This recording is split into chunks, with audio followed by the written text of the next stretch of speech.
Today we are going to learn about modal verbs. What are modal verbs?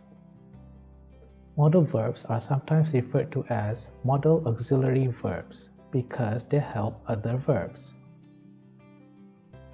Examples of modal verbs are can, could, may, might, must, shall, should, will, and would.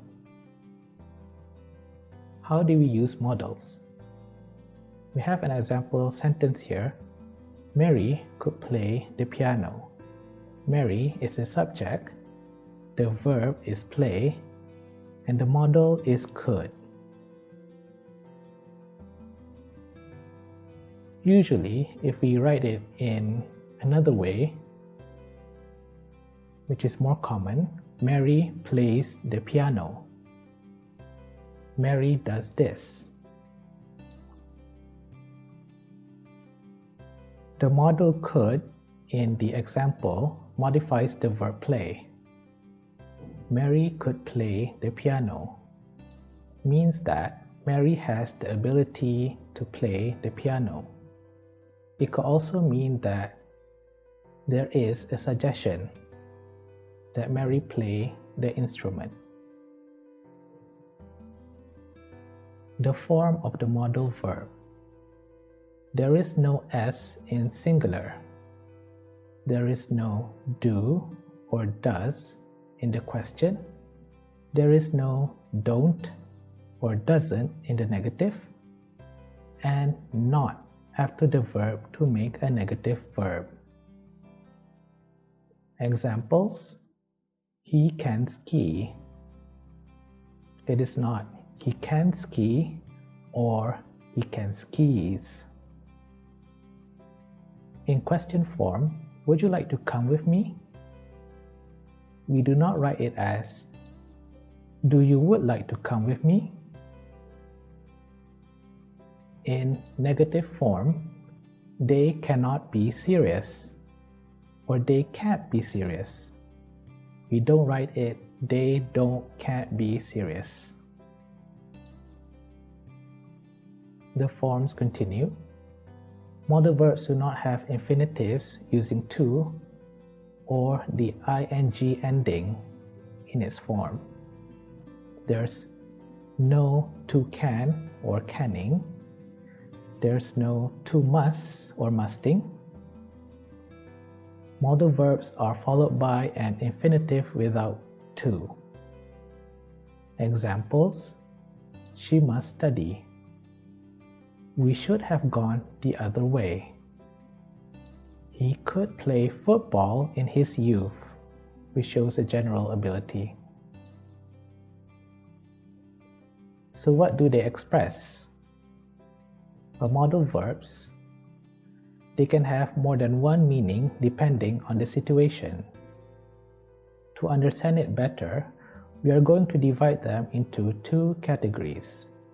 Single concept modal, they have one meaning, and double concept modal, in which they have two meanings. The categories are: for single concept modals, will, might, should, ought to, and had better. For double concept modals, it's may, must, would, shall, could, and can. Single concept modal. We have the model, the concept, and examples. Will is used to refer to the future. For example, Joe will travel to New York next week.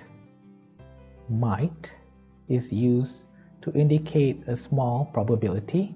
For example, I might move to Canada someday. Should is a recommendation. You should go to the doctor. Ought to is a formal recommendation. We ought to know about verse 8. Had better is usually a warning. I had better study or I will fail the test. For double concept model, we have the model, the concept, and examples. The first one for may is a permission. May I come in? For the second one is good probability. We may visit Mexico this summer.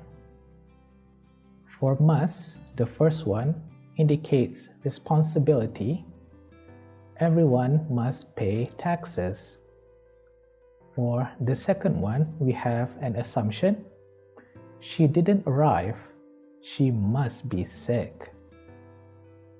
And then we have would.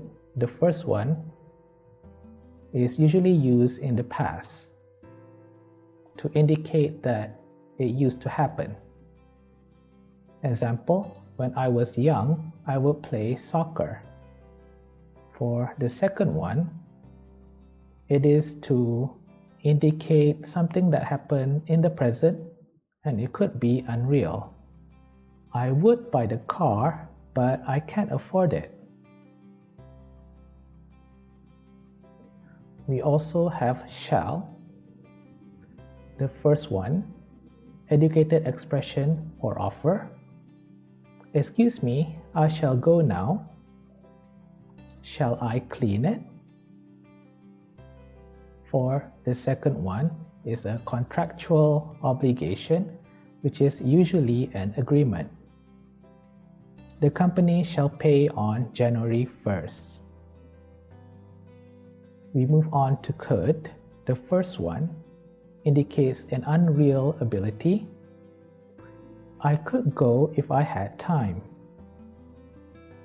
For the second one is to indicate a past ability. She could play the piano, not anymore.